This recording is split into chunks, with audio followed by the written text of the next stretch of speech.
Welcome to the bonus video.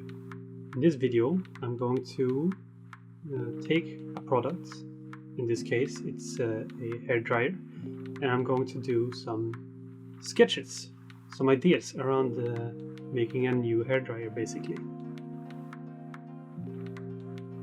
So what you see on the page now is me doing different ideas, different shapes and different buttons on this hairdryer, which I'm later going to put together or choose one idea and then I'm going to render it out, make it look more realistic. And this is what we usually did when I had my product design business. When we knew what the product would be, we would go in and do like maybe 50 of these pages of sketches, and we would do a lot of different thumbnails and go through a lot of different ideas until we found maybe 3 or 4 different ideas that we really liked, where we had some really specific solutions for problems that we found during our research process. So here you will see me sketch out both different angles of products or ideas or shapes, but also you can see me sketch out hands and details like buttons and other stuff.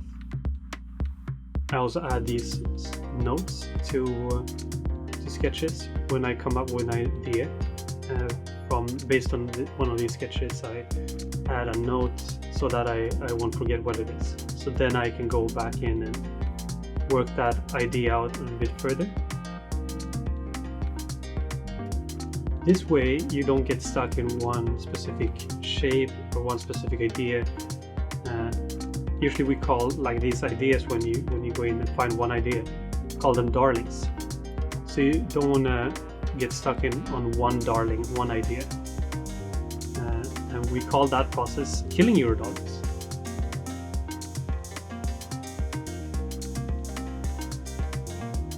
So here you will see the final product that I then took out of the sketch and rendered out into higher detail, more realistic sort of render. And usually this is what we do. We do a lot of these different thumbnail sketches, and then we choose maybe 3 or 4 of these sketches and we render them out so that the clients will more easily understand what all the shapes are and all the details and what everything is. Sometimes it's hard to understand a 2D like line drawing, and also it's easier to pitch a better looking sketch.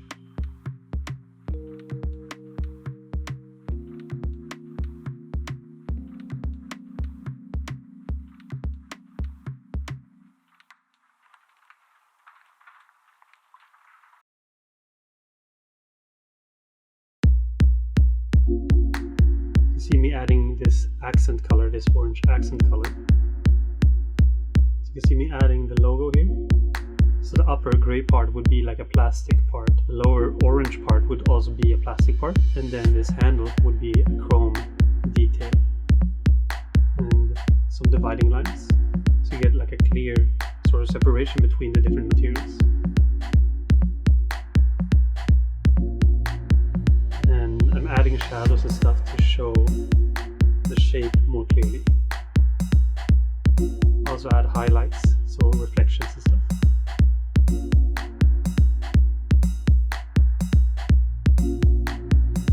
And then usually we would, to make the product look 3-dimensional, you would put shadows underneath and make it darker on the back and then highlight it more on the front.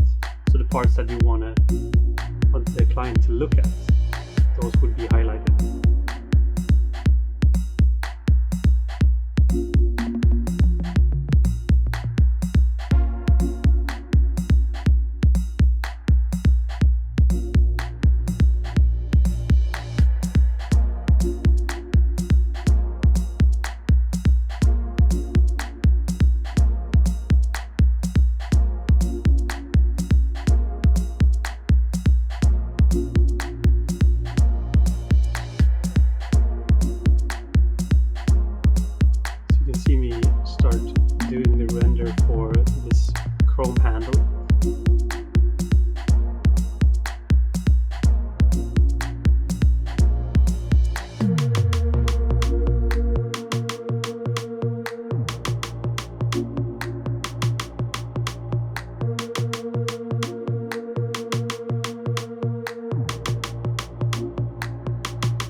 fluorescent color, and adding the smoke or the steam here, and a battery indicator.